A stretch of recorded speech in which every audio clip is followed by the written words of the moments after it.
Welcome to পলি রান্নাঘর। আবারও এসে পড়েছি একটা রেসিপি নিয়ে, চিকেন রেসিপি আমাদের সঙ্গে শেয়ার করবো বলে। তাহলে আজকে আমার রেসিপি দেখুন, মুগ কোরমা। মুগ কোরমা বানানোর জন্য আমি এখানে 500 চিকেন নিয়েছি। একে ম্যারিনেশন করবো আমি। এখানে আমি আদা, রসুন আর কাঁচা লঙ্কা বাটা দেবো 1 চামচ, আর একটু দিচ্ছি। এই নুনটা আগে দিয়ে রেখেছিলাম। 2 চামচের দই দেবো,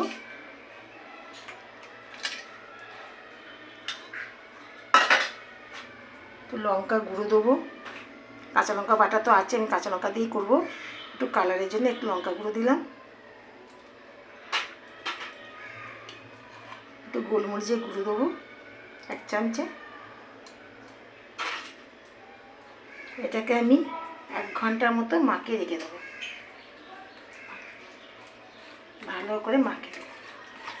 কোনো তেল দেবো না এখন, আপনারা শুধু দেখতে থাকুন কীভাবে করবো।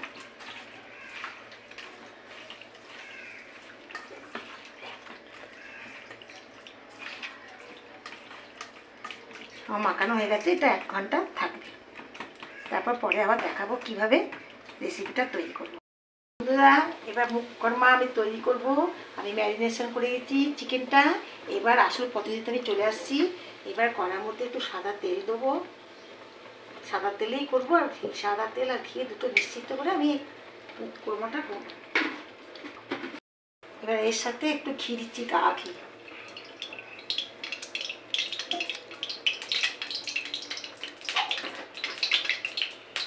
এর সাথে ফোড়ন দেবো একটা তেজপাতা,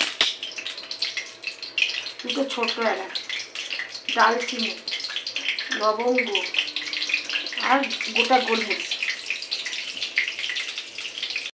মশলাটা আমার ভাজা হয়ে গেছে। এবারে পেঁয়াজগুলো দিয়ে দেবো। ঘি আর তেল মিশিয়ে মশলাটা খুব ভেঙে থেকে, এবারে বেশি ভাজিনি, তেলটা তাই নষ্ট হয়ে যাবে। এবার এর সাথে পেঁয়াজগুলো দিয়ে দেবো।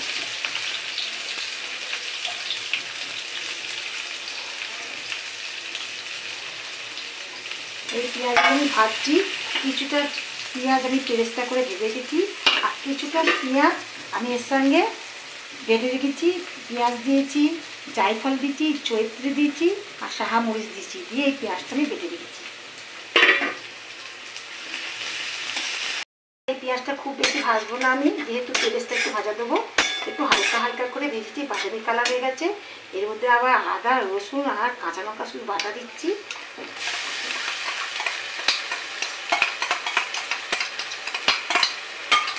পেঁয়াজের সাথে কাঁচা মশলাটা একটু নিয়ে নিই।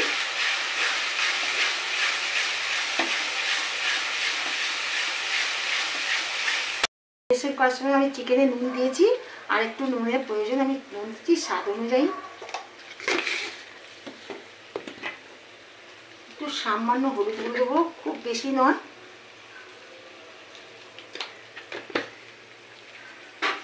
একটুখানি লঙ্কা গুঁড়ো দেবো ঝালের জন্য, কাঁচা লঙ্কা বাটা দিচ্ছি, ঝাল যথেষ্ট হবে।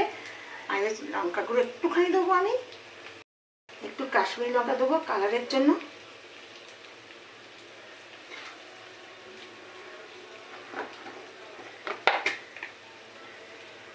এক চামচে ধনে গুঁড়ো দেবো,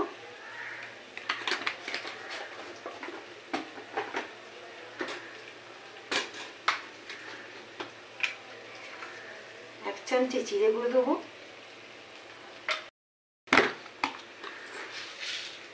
একটু চিনি দেবো, 1 চামচে চিনি দেবো। চিনি না দিলে কোনো তরকারি স্বাদ হয় না। আর আমি এই পেঁয়াজটা বেটে রেখেছিলাম, জায়ফল, জয়িত্রী আর কাবাব চিনি দিয়ে, সেটাও দিয়ে দেবো।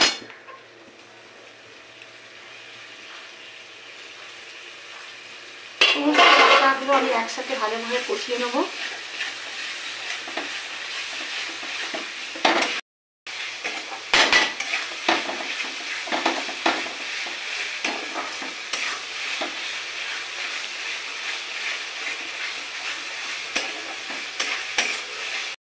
আমার যথেষ্ট পরিমাণে তেল বেরিয়ে গেছে।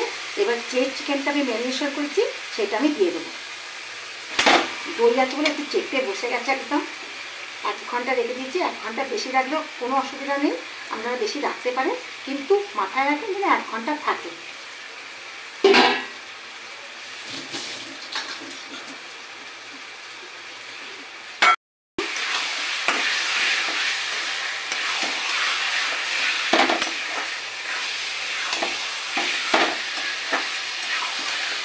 এখানে আমি কোনো টমেটো ইউজ করবো না। ম্যারিনেশন সময় দই দিয়েছি, আমি আবার দই দেবো।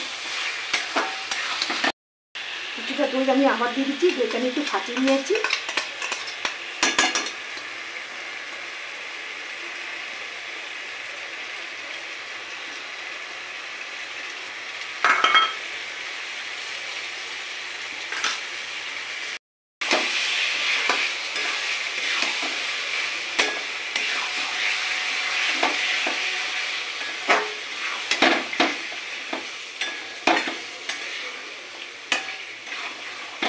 বন্ধুরা, আমার সুন্দরভাবে কষানো হয়ে গেছে, দেখুন যথেষ্ট তেল বেরিয়ে গেছে।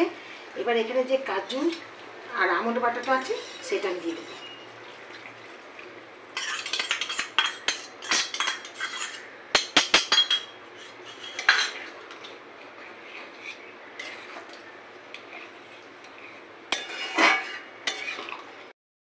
আমন্ড আর কাজুটা দিয়ে বেশি করে কষবো না, কেন তলা বটল পড়ে যায়। অল্প করে আমি কষিয়ে নেবো, দিয়ে এই জলটার মধ্যে আমি সিদ্ধ করে নেবো, কোনো জল দেওয়া যাবে না।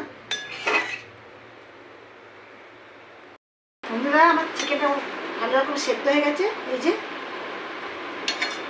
এবার আমি যেটা দেবো সেটা হচ্ছে দুধ, লিকুইড দুধ দেবো।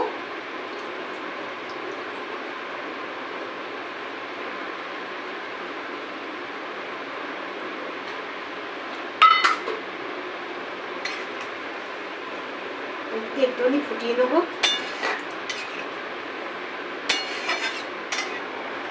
বন্ধুরা, মোটামুটি হয়ে গেছে। দুধ দিয়ে আমি এইটুকু গ্রেভি রেখেছি, কেন এটা আমার টেনে নেবে, কেন পেঁয়াজ বাটা আছে, ঘি আছে, কাজু আমন্ড বাটা আছে, এই সব মানে আমার গ্রেভিটা টেনে নেবে। আমি এর উপর দিয়ে পেস্তাটা দিয়ে দিচ্ছি, এই জন্য আমি একটু গ্রেভি রেখেছি, সব বসে যাবে।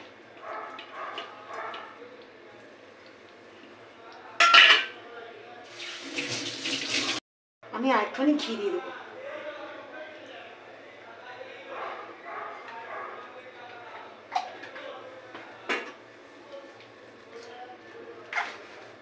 আর একটু গরম মশলা উপর থেকে দিয়ে দেবো।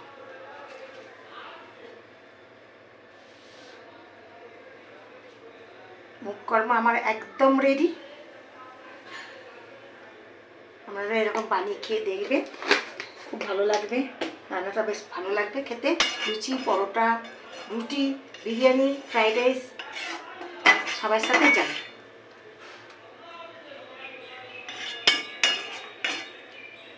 আর একটা সাবস্ক্রাইব অবশ্যই করবে, কমেন্ট শেয়ার অবশ্যই চাই, আর লাইক করবে।